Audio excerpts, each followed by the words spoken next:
नमस्कार बंधुओं, आज हम फिर आपके सामने एक नूतन कहानी लेकर के प्रस्तुत हुए हैं। आप इस वीडियो को लाइक कीजिए, शेयर कीजिए और यदि आप इस चैनल पर पहली बार आए हैं तो इसे सब्सक्राइब कर लीजिए, क्योंकि हम ऐसे ही धर्म और अध्यात्म की चर्चा लेकर आते रहते हैं। आइए अब हम हमारी कहानी पर लौटते हैं। तो कहानी है, एक बार एक राजा गंगा नदी के तट पर अपने गुरुदेव के आश्रम में पधारे। वहाँ जाकर उन्होंने गुरुदेव से प्रश्न किया कि हे गुरुदेव, मैंने अपना सारा राजपाट अपने पुत्र को संभला दिया है। अब मैं वृद्धावस्था को प्राप्त हो गया हूँ, अतः अब मैं तपस्या करना चाहता हूँ। लेकिन मैंने कभी जीवन में तपस्या नहीं की, इसलिए मेरा अध्यात्म ज्ञान अधूरा है।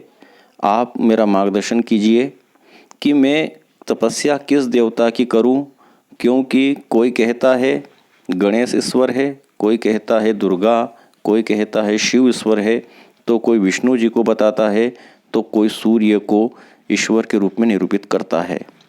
मैं आपसे यही प्रश्न पूछने के लिए आपके शरण में आया हूं। आप मेरा मार्गदर्शन कीजिए और बताइए कि असली ईश्वर कौन है। गुरुदेव का आश्रम जो गंगा नदी के तट पर बना हुआ था, तो गुरुदेव ने राजा से कहा कि हे राजन, मैं आपके सभी प्रश्नों के उत्तर दूंगा, किंतु यहाँ नहीं, हम नदी के उस पार चलते हैं, वहीं पर आपको आपके प्रश्न का उत्तर प्राप्त होगा। जाइए, सर्वप्रथम किसी नौका का प्रबंध कीजिए। इतना सुन करके राजा ने अपने सेवक को आज्ञा दी कि सेवक जाओ और किसी नौका का प्रबंध करो। सेवक गया, एक नौका को लेकर के आया। उस नौका को देख करके गुरुदेव ने कहा कि हे राजन, हम इसमें नहीं बैठेंगे, क्योंकि यह नौका बेरंग है, इस पर कोई रंग नहीं चढ़ा हुआ है, हमें पुरानी जान पड़ती है, अतः हम इसमें सवारी नहीं करेंगे। इतना कह करके गुरुदेव ने उस नौका को निरस्त कर दिया और राजा से दूसरी नौका बुलाने के लिए आदेश दिया। राजन ने अपने सेवक को आज्ञा दी कि जाओ कोई दूसरी नौका लेकर के आओ।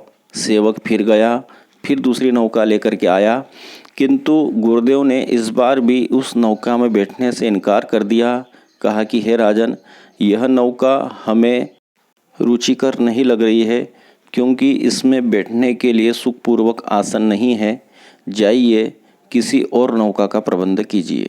राजा ने तीसरी बार अपने सेवक को आज्ञा दी कि सेवक जाओ और कोई नौका मिले वह लेकर के आओ। सेवक गया और तीसरी नौका लेकर के आया। गुरुदेव ने इस बार भी राजा से कहा कि हे राजन, इस नौका में भी हम सवारी नहीं करेंगे, क्योंकि इस नौका में हमारे से पहले किसी ने सवारी की होगी, अतः हम सवारी की हुई नौका में फिर से सवारी नहीं करेंगे। इस तरह से एक के बाद एक अनेक नौकाओं को गुरुदेव ने निरस्त किया। चूँकि यहाँ पर गुरुदेव अपने शिष्य राजा को उदाहरण दे करके उनके प्रश्न का उत्तर देना चाहते थे, इसलिए यह सारा स्वांग रच रहे थे। अब क्योंकि ऐसे करते करते वहाँ पर 5 से 6 नौकाएं एकत्रित हो चुकी थी, राजा भी अपने प्रश्न का उत्तर पाने के लिए बड़ा उत्सुक हुए जा रहे थे। फिर गुरुदेव ने कहा कि राजन, किसी नाव का प्रबंध कीजिए। अब राजा अपने सेवक को आज्ञा दे, इसके पहले राजा कुछ झुंझला गया। उसने गुरुदेव से कहा कि हे गुरुदेव, नौका तो नौका होती है, इसके रंग रूप से हमें क्या लेना देना। हमें तो इस नौका से नदी पार जाना है, तो हम यह कार्य किसी भी नौका से कर सकते हैं, क्योंकि इसमें से हर नौका हमारा कार्य सिद्ध कर सकती है। तो गुरुदेव ने कहा कि राजन, तुम ठीक कह रहे हो, यही तुम्हारे प्रश्न का उत्तर है। राजा ने तत्काल उत्सुकतापूर्वक प्रश्नात्मक निगाहों से गुरुदेव को निहारते हुए पूछा, गुरुदेव कैसे? तो गुरुदेव ने कहा कि हे राजन, परमात्मा एक है। गणेश, दुर्गा, शिव, विष्णु, सूर्य आदि उस एक परमात्मा के ही विभिन्न स्वरूप है। आप इनके रंग रूप पर मत जाओ। इनमें से आप किसी भी एक को इष्ट देव मानकर उसकी साधना करो तो अंततोगत्वा आप उस एक परमात्मा को ही प्राप्त करोगे।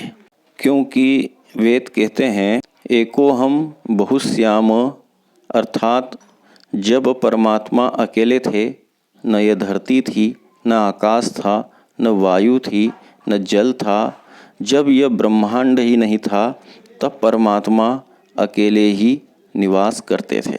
जब उसी परमात्मा ने एक से अनेक हो जाने का संकल्प किया तो वही परमात्मा गणेश, दुर्गा, शिव, विष्णु, सूर्य, इंद्र, अग्नि, वायु, प्रकृति आदि के रूप में परिवर्तित हो गए।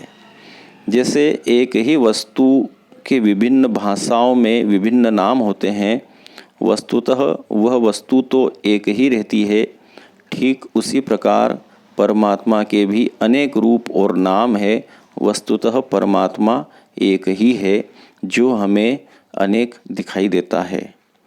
और जो भेद बुद्धि से भगवान की उपासना करते हैं वह 100 जन्म लेकर भी कभी इस संसार सागर को पार नहीं कर सकते। अपने गुरुदेव का यह उपदेश सिरोधार्य करते हुए राजा ने उनका आशीर्वाद लिया और तपस्या के लिए वन में चले गए और अंत में उस एकाकार परमात्मा में लीन हो गए। मित्रों, आज का दृष्टांत यहीं पर समाप्त होता है। अब कोई अगला धर्म अध्यात्म का विषय लेकर के आपके सामने प्रस्तुत होंगे। तब तक के लिए धन्यवाद। जय श्री कृष्ण।